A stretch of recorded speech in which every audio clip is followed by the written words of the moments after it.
Chapter 44 continued. But Fiver was lying in a deep stupor. In Hazel's mind, green branches were straining in the wind. Up and down they swayed. There was something he could glimpse between them. What was it? Water, he sensed, and fear. Then suddenly he saw clearly for an instant a little huddle of rabbits on the bank of the stream at dawn, listening to the sound of yelping in the woods above them and the scolding of a blue jay. If I were you, I shouldn't wait until the frith. I should go now. In fact, I think you'll have to. There's a large dog loose in the woods. There's a large dog loose in the woods. And the wind blew, and the trees shook their myriads of leaves. The stream was gone.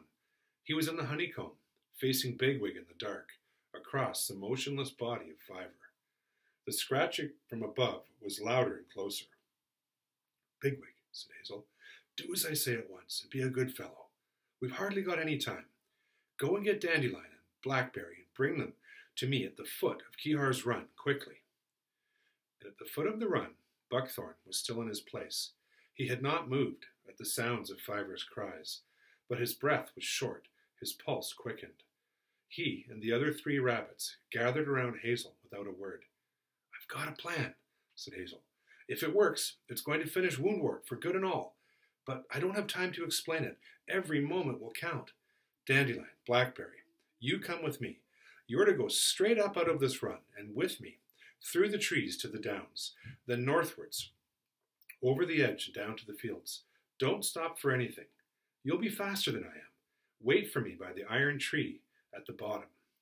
But Hazel, said Blackberry, and as soon as we've gone, said Hazel, turning to Bigwig impatiently, you are to block in this run and get everyone back behind that wall you've made. If they break in, just hold on as long as you can. Don't give in to them on any account. Elarira has shown me what to do. But where are you going, Hazel? Asked Bigwig. To the farm, said Hazel, to chew through another rope. Now you 2, follow me up this run, and don't forget, you stop for nothing until you are down this hill. If there are rabbits outside, don't fight, just run. And without another word, Hazel dashed up the tunnel and out into the woods, with Blackberry and Dandelion on his heels. Chapter 45, Nuthanger Farm Again. And at that moment, General Woundwort, out on the open grass below the bank, was facing Thistle and Ragwort in the checkered yellow moonlight of the small hours of the morning. You weren't put at the mouth of that run to listen, he said. You were put there to stop anyone breaking out. You had no business to leave it. Now get back there at once. I give you my word, sir, said Thistle. There's some animal down there that is not a rabbit. We both heard it. Did you smell it? Asked Woundwort. No, sir. No tracks or droppings either, but we both heard an animal, and it was no rabbit. Several of the diggers had left their work and were gathered nearby, listening, and a muttering began amongst them. Well, they had a fox that killed Captain Mallow. My brother was there. He saw it. They had that great bird that turned into a shaft of lightning. And that other animal that took them away down the river. Why can't we go home? Stop it, said Woundwort. He went over to the group. Who said that? You, was it? Very well. Go home. Go on. Hurry up. I'm waiting. It's that way. Over there. But the rabbit wouldn't move, and Woundwort stared slowly around the group. Right, he said. Anyone else who wants to go home can get on with it. It's a nice long ways. You'll have no officers, because they're going to be here, busy, digging, including myself. Captain Vervain, Captain Groundsel, will you come with me? You, Thistle, go out there and fetch Captain Campion. You, Ragwort, get back to the mouth of that run you had no business to leave. And very soon the digging resumed. The hole was deep now, deeper than Woundwort had expected, yet still there was no indication of falling through. But all 3 rabbits could sense somehow that not far below them there lay a great hollow space. Keep at it, said Woundwort. It won't be long now. When Campion came in, he reported that he had seen 3 rabbits running away over the down to the north. One appeared to be the lame rabbit. He had been about to pursue them, but had returned in response by the order brought by Thistle. It doesn't matter, said Woundwort. Let them go. That's just 3 less to fight when we get in. What? You again? He snapped, as Ragwort appeared beside him. What is it this time? The open run, sir, said Ragwort. It's been broken in and stopped from down below. Well, then you can start doing something useful, said Woodwort. Get that root out of there. No, that one, you fool. And the digging continued, as the first streaks of light began to come in from the east. The great field at the foot of the cliff had been harvested, but the straw had not yet been burned by the farmers, and it lay in long pale rows across the darker stubble, tenting over the bristling stalks and the weeds from the harvest. Knotgrass, pimpernel, fluellen, and speedwell, heartsease, and persicary, colorless and still in the old moonlight. And between the lines of straw, the expanse of stubble was as open as the down. Now, said Hazel, as they came out from the belt of hawthorn and dogwoods, where the electrical pylons stood, are you both sure you understand what we're going to do? Well, this is a tall order, isn't it, Hazelrah? Answered Dandelion. But we've got to try it, that's for certain. There's nothing else that can save our warren now. Well, come on then, said Hazel. The going is easy anyway. Half this field's been cut. Don't worry about cover, just run through the open. Keep with me, though. I'll go as fast as I can. They crossed the field easily enough, Dandelion running ahead, and the only alarm came when they startled 4 partridges, which whirred away over the hedge to the west, and sailed down, spread-winged into the fields beyond. Soon they reached the road, and Hazel halted among the quickset on top of the nearer bank. Now, Blackberry, he said, this is where we leave you. Lie close and don't move. When the time comes, don't break away too soon. You've got the best head of any of us. Use it, and keep it too.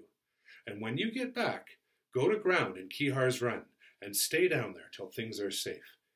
Do you have your instructions clear? Yes, Hazelrah, replied Blackberry.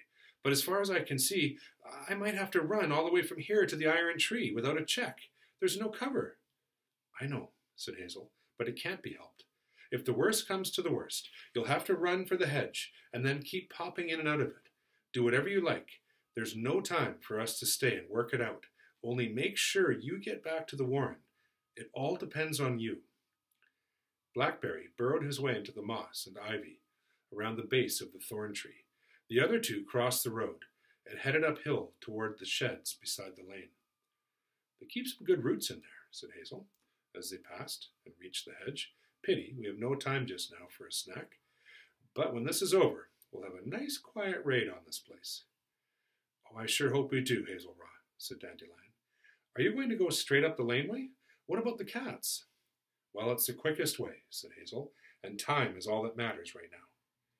By this time, the first light was clear, and several larks were up, and as they approached the great ring of elm trees surrounding the farm, they heard once more the quick sighing and rustling above them, and one yellow leaf came spiraling down to the edge of the ditch.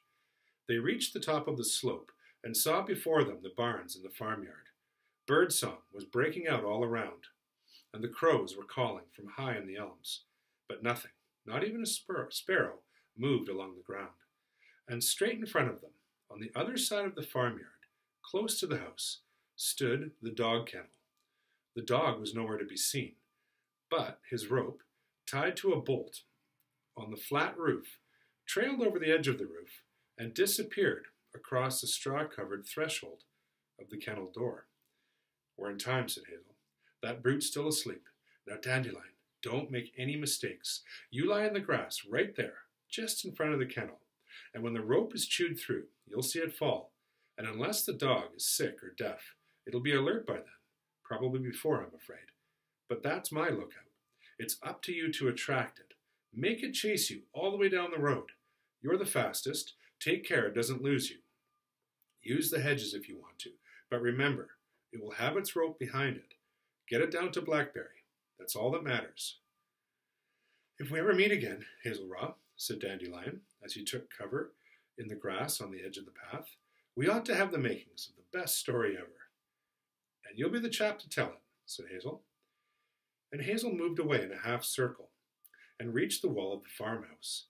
Then he began to hop cautiously along the wall, in and out of the narrow flower bed, His head was a tumult of smells: blooming phlox, ashes, cow dung, dogs, cats, hens, stinking water. He came to the back of the kennel, reeking of oil and of rank straw.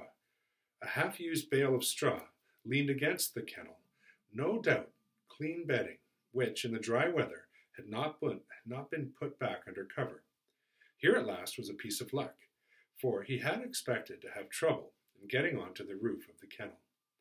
So he scrambled up the straw bale, and across part of the felted roof lay a torn piece of old blanket, soaked with dew. Hazel sat up, sniffing, and put his forepaws on it. It didn't slip, and he pulled himself up.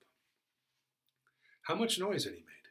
How strong was his scent over the tar and straw and farmyard smells? He waited, tense, to jump, expecting movement below him. But there was no sound, and in the terrible mixture of dog smell, which gripped him with fear and called "Run, run, run" down every nerve of his body, he instead crept forward to the bolt that was screwed into the roof. His claws scraped slightly, and he stopped again, but still there was no movement. He crouched down and began to nibble and chew at the thick cord. It was easier than he thought it would be. It was a good deal easier than the rope on the boat, though about as thick. The boat rope had been drenched through with rain, slippery and fibrous. This, although dewy on the outside, was dry cord and light, and in very little time the clean inside was showing. And Hazel's chisel-like foreteeth bit steadily, and he could feel the dry strands ripping. The cord was as good as half through already. But at that moment he felt the heavy weight of the dog move beneath him. It stretched, shuddered, and yawned. The rope moved a little, and the straw rustled. The foul smell of it came strong in a cloud. "It doesn't matter if it hears me now," thought Hazel. "If only I can get the rope chewed through quickly, it doesn't matter. The dog will go to Dandelion. If only I can be quick enough to make sure the rope breaks when it begins to tug." And he chewed at the cord again, sat back for a quick breath, staring across the track to where Dandelion was waiting. But then he froze and stared. A short distance behind Dandelion in the grass was the white-chested tabby cat, wide-eyed, tail lashing, crouching. It had seen both himself and Dandelion, and as he watched, it stole a length nearer. Dandelion was lying still, staring intently at the front of the kennel, as he had been told to do, and the cat tensed itself to spring. Before he knew what he was doing, Hazel's instincts made him stamp on the hollow roof of the kennel. Twice he stamped, then he turned to leap to the ground and run. Dandelion, reacting instantly, shot out of the grass and along the open gravel. In the same moment, the cat leapt and landed exactly where Dandelion had been lying. The dog gave two quick, sharp barks and rushed out of the kennel. It saw Dandelion at once and ran to the full extent of the rope. The rope went tight, held for an instant, and then split at the point where Hazel had chewed it to a thread. The kennel itself jerked forward, tilted, fell back, and struck the ground with a jolt. Hazel, already off balance, clawed at the blanket, but missed his footing and fell over the edge. He landed heavily on his weak leg and lay kicking. The dog was gone. Hazel stopped kicking and lay still. There was a blaze of pain along his haunch, but he knew he could move. He remembered the raised floor of the barn across the farmyard. He could limp that short distance and crawl under the floor and make his way to the ditch. He raised himself using his forelegs. But in the instant, he was knocked sideways and felt himself pressed down. There was a light but sharp prickling beneath the fur across his back. He lashed out with his hind legs, but struck nothing. He turned his head. The cat was on him, crouched across his body. Its whiskers brushed his ear, and its great green eyes, pupils contracted to vertical black slits in the sunshine, were now staring deeply into his own. "Can you run?" hissed the cat. "I think not."